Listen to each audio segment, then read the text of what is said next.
Ini rumusnya ya. Ini jarang diketahui nih, tapi insya Allah kalau paham ini, insya Allah senang menikmati. Tapi jaga ya, ini rahasia di antara kita aja nih. Gini, dalam fikih rizki itu ada 3 hal yang pokok. 1, rizki itu akan diberikan. Rumusnya ya, akan diberikan saat ikhtiar kita keluar, apapun jenisnya. Sudah jelas itu. Ya. Itu ada di Quran surah ke-51. Sudah? Di ayat 22. Wa fis samaa'i rizqukum wa ma tu'adun. Dan di langit telah ditetapkan kadar rizkimu, dan dijanjikan oleh Allah pasti diberikan. Nah, kapan itu diberikan? Ketika ikhtiar kita keluar. Jadi yang laki-laki, yang ikhwan ini, contoh ini, kita sudah siap saja untuk keluar, baru bawa map melangkah untuk menjemput rezeki Allah, ya, itu sudah ditetapkan keluar. Cuma sampainya kapan kita terima, nanti ada aturan lagi yang mengikat. Ya, sesuai dengan kadar niat nanti. Niatnya apa nih? Apakah mencari rezeki untuk kebutuhan dunia saja? Apakah mencari rezeki untuk mendapatkan ridha Allah? Ya kan? Niatnya bisa berbeda. Nah, berdasarkan niat itu nanti Allah arahkan untuk mendapatkan yang terbaik. Tapi berlaku hukum kedua, ikhtiar Anda itu telah mengeluarkan rezeki dan tidak akan menguranginya. Ya, paham dulu sampai sini dulu ya, pelan-pelan dulu. Jadi ini yang pertama dulu. Rezeki sudah ditetapkan, pasti diberikan. Cara Allah memberikan, kita bergerak, itu rezeki ditetapkan turun. Jelas? Nah, diterimanya oleh kita nanti kembali berdasarkan ikhtiar kita dan niat kita untuk mendapatinya. Innamal a'malu bin, ya, itu dalil hadisnya. Jelas ya? Sampai sini dulu. Yang kedua, rezeki tidak akan tertukar dan berkurang. Karena kadarnya sudah pas. Ya, tepat pas, tidak ada yang berkurang dan tidak akan tertukar. Kalau Anda yang berikhtiar, tidak mungkin datangnya ke teman Anda, mustahil. Kalau kita yang berikhtiar, tidak mungkin kepada saingan kita, itu mustahil. Ya, kan ada persaingan dalam bisnis kadang-kadang kan. Kalau Anda yang ikhtiar, tidak mungkin ikhtiar Anda hasilnya diberikan kepada lawan bisnis Anda, itu mustahil. Pasti jatuhnya ke Anda juga, tidak akan ke yang lain. Kecuali dalam satu bab rumah tangga. Ya, usaha ayah kadang diberikan rizkinya mengalir kepada anak, atau usaha anak akan mengalir kemudian dampaknya kepada orang tuanya. Itu sudah rumus. Ya, awas hati-hati. Jadi kalau Anda ingin mudah berkehidupan ke depan, didik anak dekat dengan Allah. Ketika anak itu jadi baik, keberkahan pada anak itu akan menular kepada kedua orang tuanya. Ya, Bapak Ibu pengen haji, nabung banyak, belum berangkat, sudah antrian panjang, kan? Tapi tiba-tiba ada orang yang tetangga anaknya penghafal Quran 30 juz, dapat hadiah haji, orang tuanya ikut, bapaknya ikut, ibunya ikut, gurunya ikut. Ya, jadi nanti ada 2 ayat di dalam Al-Quran yang menjamin usaha orang tua mengalir ke anak, usaha anak mengalir kepada kedua orang tua. Babnya keluarkan kalau ingin mudah. Nah, yang ketiga, nanti saya urutkan di papan tulis supaya memudahkan itu. Yang ketiga, ini yang paling penting untuk disadari, urut dulu ya. 1, rizki telah ditetapkan untuk diberikan sepanjang kita mau berikhtiar untuk menjemputnya. 2, rizki tidak akan berkurang dan tidak akan tertukar. Baik ya? Jelas sampai sini? Nah, ketiga, ini yang paling penting. Fokus ini dengan baik. Rizki akan ditentukan keberkahannya berdasarkan nilai keimanan seorang hamba. Catat ya, rizki akan ditentukan kadar keberkahannya. Saya bicara berkah dulu tuh. Berdasarkan kadar keimanan seorang hamba. Yang ketiga ini kaidah khusus yang membedakan antara beriman dengan belum beriman. Sebab kita bisa bertanya kepada Allah, ya Allah, saya sudah beriman, ada hambamu belum beriman. Apa yang membedakan iman saya dengan hambamu yang belum beriman terkait dengan persoalan rizki? Maka turun nanti ada ayat tentang rizki yang dikaitkan dengan iman. Ya, cara memahaminya bagaimana? Kalau ada yang bergerak, itu pasti rezeki diperintahkan ya untuk diturunkan. Tapi sekali lagi tadi, apakah itu akan langsung diterima atau nanti diakumulasikan, dikumpulkan, yang dengan pengumpulan itu di titik tertentu Allah berikan. Jadi kalau Anda misalnya belum dapat hari ini, belum dapat hari besok, sepekan nyari nggak dapat, tiba-tiba bulan yang ketiga dapat, dan gajinya begitu besar tawarannya, bahkan belum mulai udah dikasih ya pesangon misalnya untuk uang muka banyak sekali. Nah, cara memahaminya bagaimana? Bukan berarti ketika Anda dapat di situ besar, itu akumulasi kumpulan yang telah dikumpulkan dari ikhtiar Anda sejak awal. Paham nggak sampai sini? Paham ya? Nah, kenapa ada hukum demikian? Masuk ke sini dulu nih.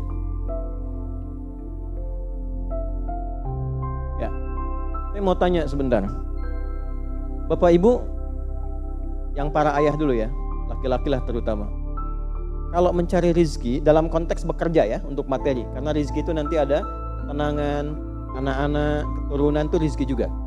Dalam konteks mencari materi, untuk makan, untuk minum dan sebagainya, saya tanya, untuk memenuhi kebutuhan hidup atau untuk mencari ridho Allah?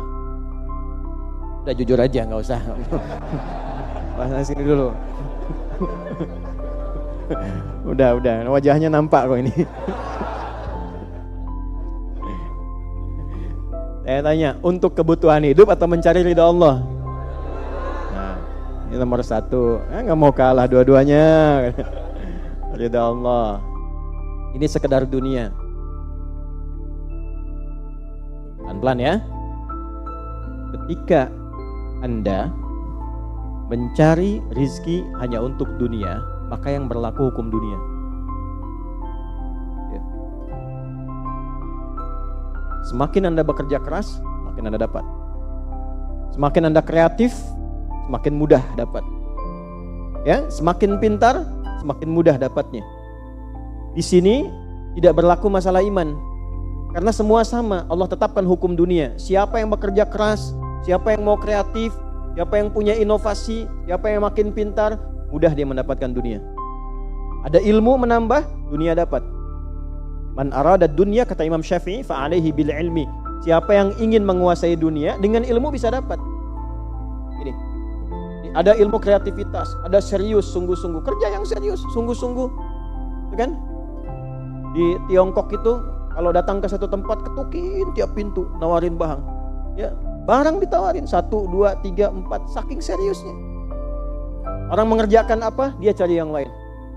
Pernah dulu ada orang bukan muslim ke Saudi, mampir ke Jeddah hanya untuk lihat jemaah haji itu beli apa.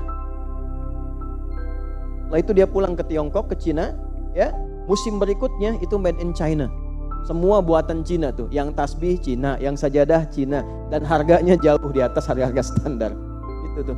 Jadi kalau misalnya orang serius, sungguh-sungguh, kreatif, inovasinya ada, bisa buat sesuatu yang orang lain gak buat, dia bisa sukses. Hukum dunia. Gitu. Tapi semua apa yang didapatkan pun untuk memenuhi kebutuhan dunia saja. Nafsu ada di situ, persaingan ada di situ, ya, popularitas ada di situ. Makanya orang-orang yang kerjanya orientasi dunia itu pada umumnya, pada umumnya apa yang didapatkan hanya untuk memenuhi kebutuhan nafsunya saja. Selesai sampai sini. Nafsu itu kan gak berhenti. Makanya perlombaannya berapa banyak. Ayo, siapa yang duluan dapat 10 triliun, siapa yang duluan dapat 20 triliun, dunia. Dan gak akan berhenti, begitu dapat pengen nambah lagi, dapat pengen nambah lagi. Walaupun yang dipakai mungkin tidak sampai ke situ. Sekarang saya tanya Anda ya, mengumpulkan sesuatu yang tidak Anda gunakan bermanfaat tidak? Ya. Ibu misalnya mengumpulkan kayu bakar banyak sampai seruangan masjid ini, Bu. Ya. Tapi yang ibu pakai sehari cuma 1. Ya, dikumpulin 1, 2, penuh, tapi yang dipakai 1. Tapi gak pernah puas melihat pengen lagi, sampai 10 masjid kayu dikumpulkan. Yang dipakai cuma 1. Kira-kira perbuatan semacam ini bermanfaat tidak? Nah, jika ada orang yang banyak bekerja, hanya membutuhkan sesuatu untuk memenuhi keinginannya saja, ketahuilah Anda terjebak dalam kehidupan duniawi. Mohon maaf sebesar-besarnya ya. Jadi kalau bekerjanya hanya untuk tambah tabungan lagi, cek saldo, bandingkan dengan teman-teman, tapi dari apa yang dikumpulkan tidak membuat Anda lebih baik. Ya, yang paling bahaya tuh gini, pas sakit carinya obat generik. Padahal kayaknya minta ampun gitu. Ya, yang itu menunjukkan bahwa ada sifat dunia yang menguasai. Pada diri pribadi pun bersifat masih kikir. Nah ini ya, ini yang berbahaya ini. Ya, kalau bekerjanya nggak ada masalah, serius dapat nggak ada masalah. Cuma yang dapat ini mengeluarkannya seperti apa? Kalau hanya mengumpulkan, hanya pamer, hanya untuk update, dia mau menyampaikan dengan pamernya, pakai hukum dunia, nggak bisa disalahkan dalam konteks dunia. Walaupun secara moral dalam hukum agama ini tidak dibenarkan. Jelas nggak sampai sini? Ya, sekarang saya tanya, ada nggak orang misalnya OKB misalnya, orang kaya baru gitu. Nah, baru kaya langsung pasang status, ada yang begitu? Ya, dapat mobil baru pasang status, ada yang begitu? Nah, ini biasanya semakin banyak dilakukan terjebak dengan hukum dunia. Tugas kita mendoakan, bukan mencela. Oh, pasti si itu tuh, bukan ya. Jangan seperti itu. Ya, tugas kita mendoakan kembali dan sehingga dengan doa itu mudah-mudahan sampai kepada jiwanya untuk bisa berubah. Sehingga diarahkan pada yang lebih baik. Tapi maksud saya begini, kalau ada di antara yang ngaji itu terpedaya dengan sistem seperti ini, dia bekerja, tambah lagi, tapi penambahan itu tidak membuat kehidupannya lebih baik dan bermanfaat, dia terjebak dalam kehidupan dunia. Pada akhirnya berlaku hukum akhir dunia. Hukum akhirnya? Mana? Dunia itu kan punya dua arti, satu cepat, yang kedua rusak. Cepat gak terasa, kayaknya baru kemarin kita ngaji ya, sekarang ketemu lagi. Cepat tuh. Ya ketemu teman, kayaknya baru kemarin main sama-sama. Ternyata sekarang udah punya cucu 4 gitu. Ya? Itu dunia tuh. Itu hukum dunia, cepat. Ya, cepat. Yang kedua rusak. Semua dunia itu akan fana, rusak, sifatnya hilang, habis. Kalau bukan kita meninggalkan dunia, dunia yang meninggalkan kita duluan. Ini saya sering katakan, ini ada gelas nih, menampung air. Airnya habis, didiamkan saja, jangan diapa-apakan. Ini kotor, rusak sendiri. Anda punya handphone, elektronik, simpan aja, nanti rusak sendiri. Sifat semua dunia itu rusak. Ya, di sepanjang kita berada di dunia, tubuh pun gak abadi. Yang ganteng-ganteng akan hilang dengan sendirinya gantengnya. Makanya ibu kalau cari suami ganteng nanti rugi tuh. Ya, baik sama, istri juga demikian, yang perempuan demikian. Semua selama di dunia hukum berlaku. Nah, harta juga begitu. Saat dikumpulkan banyak yang dihitung ini, kalau tidak sadar dengan ini poinnya. Kalau tidak sadar dengan ketentuan hidup yang benar, pasti penyesalannya di akhir. Karena semua yang dikumpulkan itu pada akhirnya akan selesai hilang. Minimal manusia yang meninggalkan apa yang dikumpulkan dari dunia ini. Terkumpul 100 triliun, hartanya kumpul, manusianya kan meninggal juga. Ya kan? Selesai ya? Ya, pertanyaannya, selama hidup yang kemakan berapa dari sini? Nah, ini yang kemudian dikoreksi oleh agama, dituntun oleh Islam. Tidak salah. Kalau bisa jangan 100 triliun, nanggung 1000 triliun, 2000 triliun, 3000 triliun. Kayak Abdurrahman bin Auf tuh sampai 14.000 triliun. Kalau dihitung dengan kurs sekarang, sampai 14.000 triliun. Tapi ternyata apa yang dikumpulkan itu membawa keberkahan untuk dunianya plus membawa bekal kebaikan untuk akhiratnya. 1 dari 10 orang yang dijamin masuk surga tanpa hisab adalah orang paling kaya yang pernah hidup di muka bumi ini. Salah satunya Abdurrahman bin Auf. Hartanya kurang lebih sampai 14.000 triliun. Tapi bisa menggunakannya. Dunianya sejahtera, akhiratnya terjamin. Jelas sampai sini? Ya, nah maka yang paling menentukan itu ini satu niat. Yang kedua di sini aspek keberkahan, dicarinya pakai iman.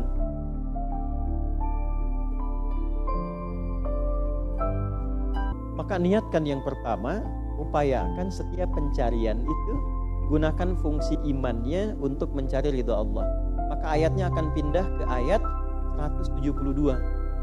Ya ayyuhalladzina amanu kulu min thayyibati ma razaqnakum. Hei orang-orang yang beriman, pakai imanmu untuk mencari kebutuhan hidupmu. nanti aku siapkan, kata Allah, yang sesuai dengan kadar imanmu. Karena itulah kadang kelihatannya begini. Kelihatannya, mohon maaf ya Bu, Pak, gak dapat lagi. Padahal sudah tahajud malamnya. Udah puasa, udah baca Quran, lamar gak dapat lagi. Ini gak dapat lagi. Bukan karena ini Anda gak bisa dapat, bukan. Karena belum cocok dengan iman Anda. Ini belum thayyib. Belum thayyib. Belum ada baiknya. Mungkin ada bagian dari usaha itu yang kurang cocok untuk iman. Tapi ikhtiar Anda mencari, itu oleh Allah ditetapkan. Setiap dia berangkat, tuliskan. Siap turunkan, siap turunkan. Cuma kapan diturunkan? Nah, itu kadang-kadang ada latihan untuk menguatkan keimanan kita. Sampai kita melewati semua perjalanan pencarian rezeki itu, baru diturunkan. Dan hebatnya, dalam mencari ini, Allah berikan bonusnya.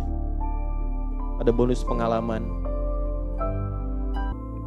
Pernah sakit, pernah capek, pernah naik ini, pernah naik itu, tanpa sadar itu yang menempa dirinya menjadi sosok yang lebih kuat, lebih baik, yang ketika rezekinya diberikan seutuhnya, dia sudah bisa menggunakan rezeki ini sesuai dengan pengalaman sebelumnya. Yang mahal tuh ini. Makanya Abdurrahman bin Auf itu kan diambil dulu, dirampas hartanya, berangkat 400 km, jalan kaki, gak bawa apa-apa, dipakai dulu ilmunya, belajar dulu jadi penyalur, dapat upah, dapat bonus dulu, baru dipakai lagi. Tapi perjalanan itu menempa hidupnya dengan iman, sehingga jadi orang terkaya yang pernah tercatat dalam kehidupan di bumi sampai hari ini. Jadi kalau satu kali Anda melamar kemudian ditolak pekerjaan, jangan langsung simpulkan tidak diberi. Alhamdulillah ya Allah yang telah memberikan kepadaku rizki yang baru berupa penolakan ini untuk menguatkan iman dan mentalku untuk menjemput rizkimu yang lebih baik daripada ini. Jelas ya? Nah, ini poin-poin ini yang mahal. Nanti kalau sudah dapat ilmu ini, yang lainnya akan lebih mudah. Nah, jadi jangan disimpulkan, ya Allah, aku sudah ngaji, aku sudah tahajud, kurang apa lagi? Sampai hari ini aku belum dapat. Nah, itu sesuatu yang tidak tepat untuk keluar, tapi juga bisa dipahami karena boleh jadi belum mendapatkan pencerahan sesuai dengan bab rezekinya. Nah, pada akhirnya dikembalikan, kalau sudah dapat itu ditanya balik oleh Allah, itu mau dipakai apa? Oh, pada akhirnya aku yang cukupkan. Ya, falyanzuril insanu ila ta'ami. Yang pertama, kebutuhan makan kita pastikan dengan baik. Allah yang kasih, masa digunakannya untuk mencari yang tidak baik? Jelas?